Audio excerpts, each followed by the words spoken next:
오늘 읽어드릴 사연은 33살 여성분이 결혼 2달을 앞두고 파혼을 하시게 되었다는 사연인데요.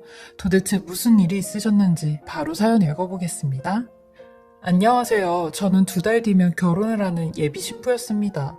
근데 결혼식을 2달 앞둔 상황에서 생각지도 못한 일이 벌어져 예비 신랑과 한바탕 하고 예비 신랑 부모님도 찾아가 싹 다 뒤집어 놓고 시원하게 파혼을 했어요. 파혼한 지는 2년이 지났지만 제 파혼 얘기를 한번 해볼까 해서 이렇게 사연을 씁니다. 저는 어렸을 때 아버지가 돌아가셔서 엄마랑 둘이 살았어요. 사실 부모님 2분 다 살아계시는 집안도 경제적으로 힘든 집안이 많은데 저희 집안은 매우 안 좋았어요. 왜냐면 아버지가 안 계신 이유도 있었지만 저희 엄마가 몸이 좀 불편하시거든요. 다리가 많이 불편하세요. 엄마는 아버지와 함께 교통사고를 당하셨는데 그때 아버지는 돌아가셨고 엄마는 크게 다치셨어요. 엄마는 그때 생각만 하면 그 차에 제가 타지 않은 걸 감사하게 생각하세요. 그 사고로 엄마는 왼쪽 다리를 잃으셨습니다. 그리고 아예 거동이 안 되시니 휠체어를 이용하셔야 됐어요. 이런 엄마가 할 수 있는 경제적인 일은 아예 없었습니다. 다행히 외갓집에서 조금 도움을 주셨지만 그걸로는 사는데 턱없이 부족했죠. 사람들은 항상 이런 엄마의 모습을 보고 놀라거나 인상을 찌푸렸어요. 그것보다 더 힘들었던 게 사람들의 나리선 말들이었죠. 몸이 저 정도면 지 몸 하나 건사하기도 힘들 텐데 애를 어떻게 키우냐. 애가 무슨 잘못이냐. 애가 뭔 죄냐. 라는 말들을 많이 했어요. 어린 제가 들었을 때도 화가 났었는데 엄마는 매번 그냥 웃기만 하셨어요. 그러게요. 우리 현아가 부모를 잘못 만나서 아니 저를 잘못 만나서 이 조그만 애가 고생을 하네요. 라는 말을 하셨죠. 그럼 저는 매번 엄마한테 엄마는 왜 저런 사람들한테 화도 안 내고 따지지도 않고 왜 가만히만 듣고 있는 거야? 엄마가 그런 식으로 듣고만 있고 그런 식으로 말을 하면 엄마가 진짜 그런 사람이 되는 것 같잖아. 엄마는 그런 사람 아니잖아. 이 세상에서 나한테 제일 훌륭한 사람이잖아. 근데 왜 그걸 부정해? 했죠. 그럴 때마다 엄마는 제 머리를 쓰다듬어 주시며 엄마가 훌륭한 거 우리 딸만 알면 돼. 이 세상 사람들 다 몰라도 내 딸만 알면 돼. 그러니까 너무 속상해 하지 마. 응? 하셨어요. 그렇게 저는 엄마와 30년이 넘는 세월을 서로 의지하며 살았습니다. 저는 이런 엄마를 대신해 더욱 강해질 수밖에 없었고 더욱 똑똑해질 수밖에 없었어요. 이런 세상에서 엄마랑 같이 살아남으려면 뭘 해야 할까 생각하던 끝에 공무원이 되기로 했습니다. 그래서 대학 4년 동안 학과 공부와 공무원 시험 준비를 같이 했고 졸업하고 1년 뒤에 국어 공무원 시험에 합격을 했어요. 합격 소식을 알자마자 엄마와 둘이 부둥켜 안고 엉엉거리며 울었어요. 엄마 이렇게 훌륭한 딸 낳은 거야. 이제 누구라도 엄마한테 뭐라고 하는 사람 없어. 우리 진짜 행복하게 살자 엄마 라고 말했어요. 제가 9급 합격하면 이 말을 엄마한테 제일 먼저 해드리고 싶었거든요. 그리고 25살부터 30살까지 6년 동안 연애도 한번 제대로 안 해보고 돈을 벌었어요. 사실 9급 공무원 월급이 결코 많진 않기에 결혼을 하더라도 돈을 모아놓고 결혼을 해야겠다고 생각을 했죠. 근데 이런 제 생각이 아주 잘못된 생각이었나 봐요. 아무것도 모르는 연애 쑥맥인 제가 연애를 하려고 하니 예비 신랑의 겉모습만 보고 속은 볼 줄 몰랐던 겁니다. 예비 신랑은 소개를 받아 알게 되었어요. 저보다는 2살이 많았고 직업은 유명한 가구 회사 대리였습니다. 첫인상도 괜찮았고 성격도 좋았어요. 사실 둘 다 나이가 30이 넘었기에 결혼 생각을 아예 배제하진 않았어요. 근데 만나다 보니 서로 결혼에 대한 가치관도 비슷했고 마음도 잘 맞았어요. 그리고 저는 일부러 사귄 지 얼마 안 돼 저희 가정사 얘기를 전부 다 했어요. 나중에 좋은 관계로 발전했을 때 얘기하는 것보다 미리 얘기를 하는 게 나을 것 같았죠. 매도 먼저 맞는 게 낫다고. 이런 엄마를 둔 게 매맞을 일은 아니지만 사회는 그렇지 않잖아요. 현우씨, 나 현우씨한테 미리 말해주고 싶은 게 있어요. 사실 전 아버지가 일찍 돌아가셨고 엄마도 몸이 많이 불편하세요. 가정 형편이 그렇게 좋은 형편은 아니에요. 그래도 제가 괜찮으세요? 라고 얘기를 하니 예비신랑이 그때는 남자친구죠. 아무튼 저한테 정색을 하며 현아씨 그게 무슨 말이에요. 가정 형편이 안 좋은 거랑 현아씨랑 그게 무슨 상관이에요. 제가 현아씨를 만나는 거지 가정 형편 보고 만나는 건 아니잖아요. 그런 건 전혀 문제되지 않으니까 신경 쓰지 않으셔도 돼요. 하며 절 안심시켜주더라고요. 이런 말을 해주는 남자면 충분히 괜찮은 사람이겠다 생각을 했죠. 그리고 이 사람과 사계절을 함께 보낸 결과 남자친구는 저의 예비신랑이 되었습니다. 예비신랑과 사귀면서 서로 부모님의 얼굴은 뵌 적이 없었기에 처음으로 예비신랑이 저희 엄마를 보러 가게 되었어요. 엄마도 그 전날부터 긴장을 많이 하시더라고요. 엄마는 계속 저한테 딸, 엄마가 이런 모습인 거 네 남자친구도 아는 거지? 행여나 엄마 때문에 우리 딸이 또 상처받을까봐 엄마는 그게 제일 무섭네. 처음으로 우리 딸 남자친구 얼굴을 보는 건데 이런 모습이라 하며 걱정을 하시는데 엄마, 내 남자친구 절대 그런 사람 아니야. 우리 집 가정 형편도 다 알고 내가 어떻게 살았는지도 다 알아. 그런데도 내가 좋다고 하면서 나를 많이 아껴준 사람이야. 그러니까 엄마가 하는 걱정 그거 안 해도 돼. 하며 엄마를 안정시켜드렸죠. 그리고 예비신랑이 인사를 왔어요. 제가 예비신랑과 같이 집에 들어갔는데 엄마는 그 불편한 몸으로 무슨 음식을 이렇게나 많이 했는지 얼굴엔 땀이 송글송글 맺혀 있었고 손에는 반창고까지 붙여져 있었어요. 저는 그게 제일 먼저 눈에 들어왔고 엄마에게 엄마, 손 왜 이래? 다친 거야? 음식하다 다친 거야? 하니 아이고 아니야. 어서 들어와요. 집이 좀 누추하지만 이쪽으로 앉으세요. 하며 예비신랑을 맞아주었어요. 예비신랑도 웃으며 엄마에게 인사를 드렸고 엄마의 모습에 흠칫 놀래하는 것 같았지만 놀라지 않은 척을 하는 모습도 고마웠죠. 그리고 엄마가 해주신 음식까지 전부 다 남기지 않고 먹는데 엄마도 이런 예비신랑의 모습을 보고는 한결 마음을 놓으시는 것 같았어요. 그리고 저도 예비신랑 부모님을 뵈러 갔죠. 근데 예비신랑 부모님은 제가 생각했던 것보다 더 깐깐하셨어요. 왜냐면 두 분 다 초등학교 교사로 교관까지 하고 정년퇴직을 하셨대요. 그리고 예비신랑 남동생도 임용고시 준비를 하고 있다고 했어요. 그 중에서도 특히 예비 신부가 까칠하셨어요. 교사를 오랫동안 하셔서 그런지 말투 자체가 어린 아이들에게 말하듯 명령줄 비슷했죠. 그리고 예비 신랑 집에 가니 집부터 저희 집과는 다른 분위기였어요. 저희 집은 다 쓰러져가는 3층짜리 빌라였는데 예비 신랑의 집은 번듯한 34평대 아파트였거든요. 거기서부터 약간 기가 죽었어요. 그렇게 예비 시부모님을 만났는데 예비 시모는 절 만나자마자 호구조사부터 하셨죠. 우리 현우한테 얘기 많이 들었어요. 그렇게 어려운 환경에서도 어떻게 공무원까지 됐어요? 이래서 어쩔 때 보면 가정 환경이 어려운 게 사람을 더 강하게 만든다니까. 공무원 된 지는 한 5년 정도 됐다고 들었는데 지금은 진급해서 8급 공무원이겠네요. 내가 교직에 있어봐서 그런 건 더 잘 알아요. 우리 이이도 파락군 초등학교 교관까지 해서 웬만한 한 자리씩 하는 사람들하고 친분도 있고 그래요. 라고 하시는데 초반부터 엄청나게 본인 자랑을 하셨어요. 첫 대화치고는 기분이 썩 좋지 않은 대화를 이어나갔죠.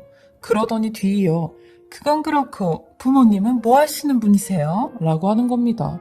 아니 누구 놀리는 것도 아니고 분명히 본인 아들한테 제 얘기를 많이 들었다고 했으면서 알면서도 물어보는 것 같았죠. 그래서 저도 어머니께서 현우 씨한테 제 얘기 많이 들으셨다고 하지 않으셨어요?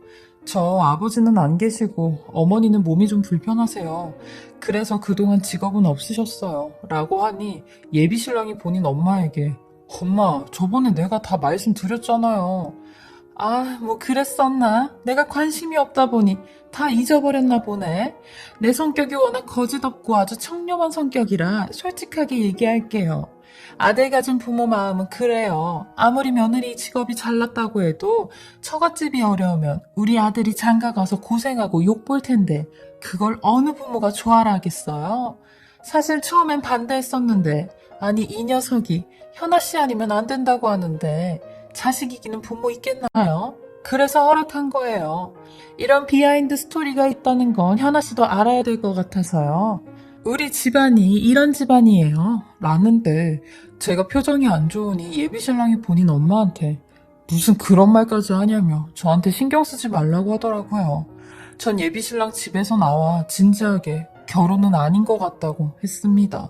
내가 무슨 결혼이냐며 첫 난간부터 힘든 싸움을 하는 것 같다고 했죠. 그러니 예비신랑은 그건 절대 안 된다며 엄마 성격이 원래 저러시다고 본인이 잘 얘기할 테니 제발 그런 말을 하지 말라고 울먹이며 말을 하는데 이 사람 정말 진심이구나 싶은 마음이 들었습니다. 그리고 그 다음날 예비 시모에게 사과 전화가 왔어요. 의외로 미안하다는 말을 쿨하게 하셨고 결혼 준비 거의 다 되면 그때 상견례 하자는 말씀까지 하셨어요. 그렇게 저희는 결혼식 올리기 전에 하는 것들을 다 해놓고 맨 나중에 상견례를 하게 되었습니다. 예비 신랑은 그날도 먼저 저희 집에 와선 엄마랑 저를 데리고 갔어요. 상견례까지 무사히 잘 마치고 예비 시부모님이 먼저 들어가셨어요. 그리고 저희도 집에 가려고 하는데 긴장이 풀렸는지 제가 갑자기 배가 아파갖고 화장실 좀 다녀온다고 했습니다. 그리고 나왔는데 밖에 그 추운 곳에 엄마가 혼자 계시는 겁니다. 저는 엄마를 발견하고 예비 신랑은 어디 갔냐고 했어요. 그러니 본인 동생이랑 잠깐만 얘기 좀 하고 온다고 기다리라고 했대요. 저는 추워오는 엄마한테 엄마, 밖에 너무 추우니까 예비 신랑 차에라도 들어가 있자. 내가 차 키 좀 받아올게. 엄마 여기 잠깐만 있어. 하며 예비 신랑이 갔다는 쪽으로 성급히 뛰어갔어요. 그러니 흡연부스에서 뒤를 돌아 서 있는 예비 신랑과 시동생이 보였고 그쪽으로 갔습니다. 근데 저희 예비 신랑이 흡연부스 밖에까지 들릴 정도로 막 깔깔대고 웃는 겁니다. 저는 속으로 무슨 얘기를 저렇게 재미있게 해 싶었고 예비 신랑을 부르려고 하는 순간 야, 네가 봐도 진짜 형이 대단하지 않냐? 저런 엄마를 둔 여자랑 어느 누가 결혼을 하겠냐? 아, 그건 그렇고 요새 자꾸 보니까 밥맛이 더 떨어지는 것 같아. 아, 형, 이 결혼 해도 되는 결혼이야? 나도 아까 잠깐 봤는데도 구역질 나던데. 아, 형은 뭔 비유가 그렇게 좋아? 이 자식아, 나도 구역질 나. 그리고 내가 비위가 좋은 게 아니라 내 마누라가 철밥통 공무원이지 않냐? 공무원이 좋은 게 뭐냐? 안 잘리지, 연금 나오지. 완전 개꿀이잖아.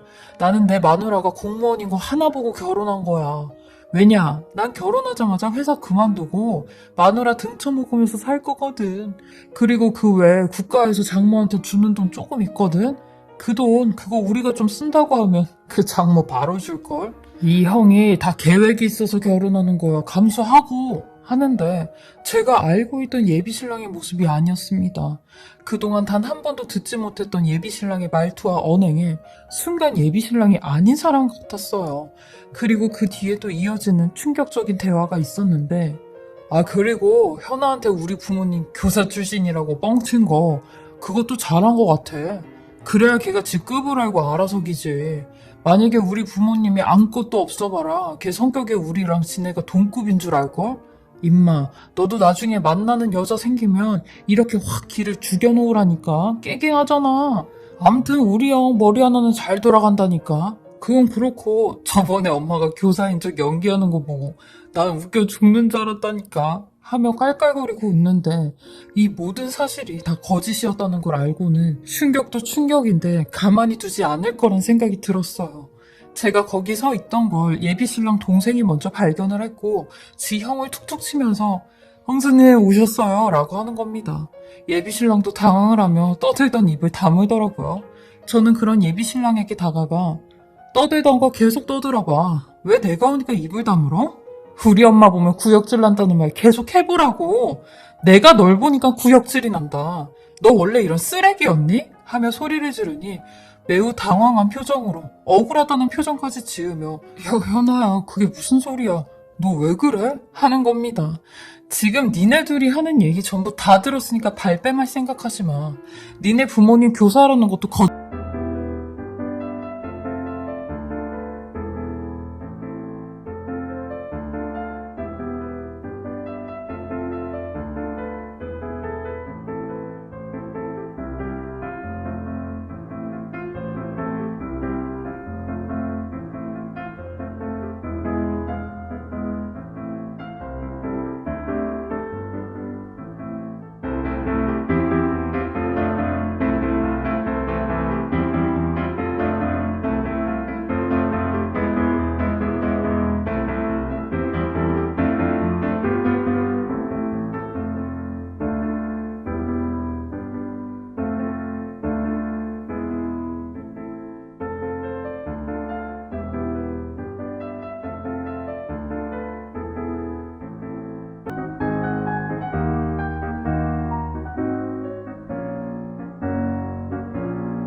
거짓말이라며.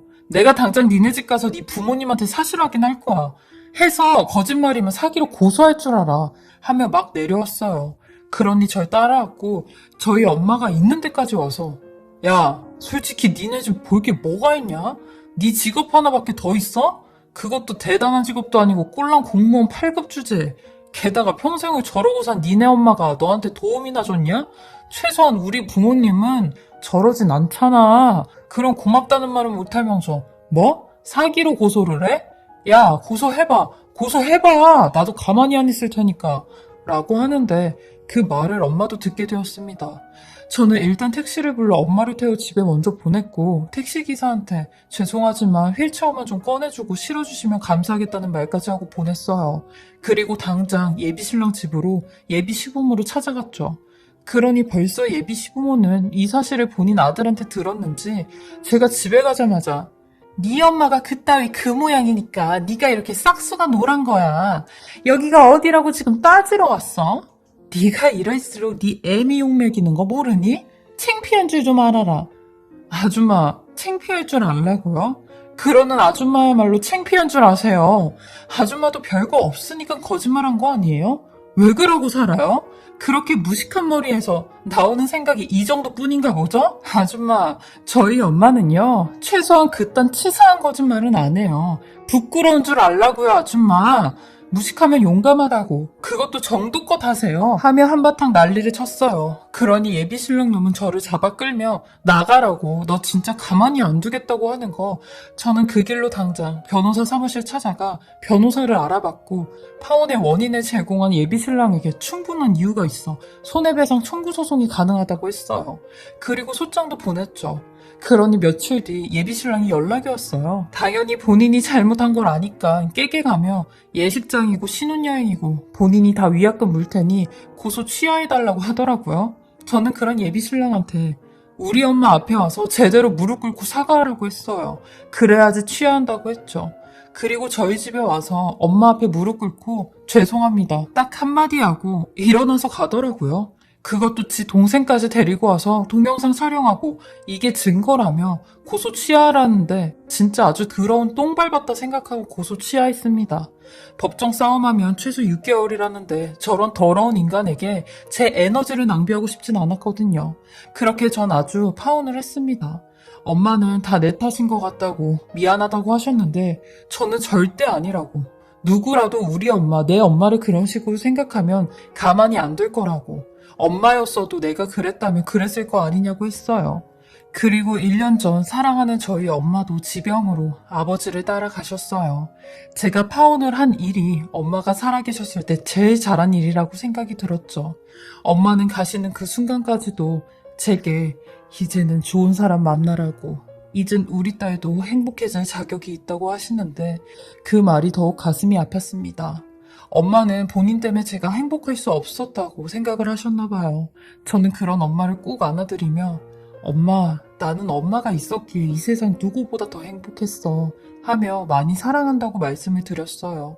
엄마를 보내고 난 뒤 1년이 지났지만 여전히 엄마가 많이 보고 싶고 그리워요.